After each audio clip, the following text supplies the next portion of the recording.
Chapter 3. The Stairway of the Lost Souls. I stood facing the iron stairway. It was time to go up. Out of nowhere, a lion cub came hopping down the stairs toward me. She stopped a few steps from me and waited there, smiling at me. Smiling? You have to understand, she was the cutest thing I had ever seen. I wanted to grab her and hug her right away. I bent down to pet her and she rubbed against my hand. Her fur felt alive too, but not to the intensity of Lion's. I started up the stairs and she went ahead of me laughing. It was the sound of a child's laughter mixed with a bubbling brook. It was contagious. I started laughing with her as I followed her up. I was following a laughing lion cub up some stairs that led to who knew where. What an adventure! As we ascended, the stairs grew wider and wider. I felt like we were covering a lot of distance in a short amount of time, and we were. I looked down and could no longer see the bottom of the stairs or the castle. I looked up, and the stairs seemed to go on forever, wider and wider. Somewhere along the way, we had passed through the castle completely. It was as though the stairway had become suspended in the sky. There were wispy clouds all around, and the air was so light, I felt as if I would lift off at any moment. The lion cub stopped as if she were tired. I picked her up and she fell asleep in my arms. I loved holding her. I felt like she was a gift from God, a traveling companion. It was so comforting to hold her and cuddle her. She dug her nose under my arm. Suddenly, a great sorrow came over me like a waterfall sweeping over my body. I could see myself as if in a mirror, and my eyes were filled with tears of fire. I sat down on the stairs and wailed, sparks flying from my eyes. At that moment, a beautiful being appeared. She had extensive butterfly-like wings and a young woman's body, more lovely than any I had ever seen. Her hair was like a pillow of yellow smoke, leaving a trail whenever she moved her head. Her eyes were the same color as her hair and seemed to be liquid. "I am the transformation angel," she said. "You are on the stairway of the lost souls, which was built for the final reaping. Being here will always bring tears of fire. Many are you who have constructed these steps.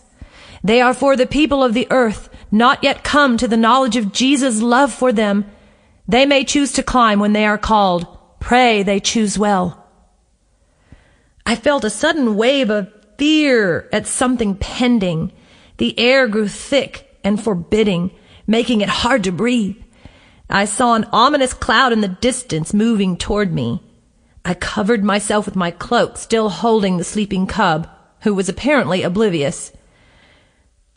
I closed my eyes, pulled my cloak tighter around us, and began to speak softly over and over. "Perfect love casts out all fear. Perfect love casts out all fear. Perfect love casts out all fear." I knew something was very wrong. I opened my eyes slowly to see that I was surrounded by a horde of demons. The transformation angel was gone. I could see many types of demonic creatures through my cloak. I realized, thankfully, they could not see me. My cloak was actually a cloaking device. I could see that there were many units of demons, and each unit was led by a commander. The captains were easy to pick out of the hordes. They were the only ones focused and astute. The demons were in constant chaos, fighting, biting, and stabbing. They were made to destroy. It didn't matter what or whom. They were programmed for it. I wondered how they could ever win anything. And then I thought maybe that is why there had to be so many. So many I could not see the end of them. Nevertheless, I knew they were deadly in their mission. One captain was like an inside-out human. All his organs were on the outside. He was the demon of disease. I could interpret by the spirit as I watched from my place on the stairs. This captain had many soldiers with hideous bodies of entrails and guts and mutating cell structures, an army of human disease. I saw another army of demons made of bugs. The leader was made of thousands of insects, mostly grasshoppers and locusts. This was the army of virus and harvest destruction. It seemed to be leading this attack. A mighty demon general appeared. He was mostly a gigantic head with tiny arms and legs. His eyes were bursting with evil, and fire shot from his ears. I knew he was very high up in the ranks of generals. He was the demon of the mind and intellect, and was the lead military strategist. Standing next to him, a hideous vulture watched over the hordes. His army was made up of grasshopper-looking demons with long black tongues. The vulture motioned for the army of virus and harvest destruction to move forward. I could feel their hatred for all things and for each other. I watched it all from under my cloak with my cub in my lap, repeating, "Perfect love cast out all fear." The commanders were waiting for something. I felt something sticky at my side. I looked down to see that a small pool of blood had formed at my feet. Was I injured? "They overcome by the blood of the Lamb and the word of their testimony." I heard a voice in my heart. Fear tried to grip me as I repeated, "Perfect love casts out all fear." I knew what I had to do.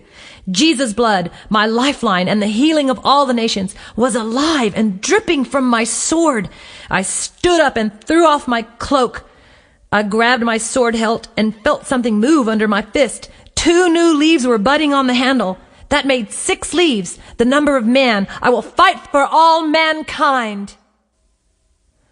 I had to keep the enemy from the stairway of the lost souls. The cub woke up with a start and a growl and leapt up several stairs, looking alert. The enemy troops took notice when my cloak flew open, and they began to surge forward toward us, attacking swiftly. By instinct, I lifted my sword and began to turn around in circles as fast as I could, spinning out of control as the spirit took me. Blood was flying and spitting from the blade of my sword, spewing all over the horde. I began to shout, "Perfect love casts out fear! Perfect love, love, love! Jesus love, Jesus love, Jesus love will save!" In that moment, warrior angels appeared from everywhere, the beautiful and frightening holy hosts of my Father's heavens, and every one of them was focused. They swept down upon the Hellions so swiftly there was hardly time to see the defeat. As I continued to shout, blood and fire sprayed from my mouth and disintegrated every demon they touched. The blood from my sword was doing the same. I watched the remnant of the enemy horde flee in every direction as the angels wielded their weapons. Many escaped before they could be annihilated. I saw the vulture retreating unharmed. It turned back and guttered with a heinous look on its face. "We will be back." It seemed the leaders stayed back and let their armies do all the fighting. They never went to the front lines. They were selfish and cleverly evil. I slowly stopped spinning and fell on the stairs with husks from my sword all around me. My sword appeared to be alive, shedding as it defeated the enemy, which caused it to shine more brilliantly and grow new leaves with each victory. Lyon appeared on the stairs just above me. His roar shook the stairway and the heavens. I was crying, so he jumped down the few stairs to me and licked the blood off my boots playfully. It was Jesus' blood. The blood from my sword and from my mouth, the testimony of grace to the world, the flow that will bring life to all. I picked the cub up, and she licked my face. "Watch your back," she purred with a wry grin. I turned to see the transformation angel smiling at me and holding out her finger.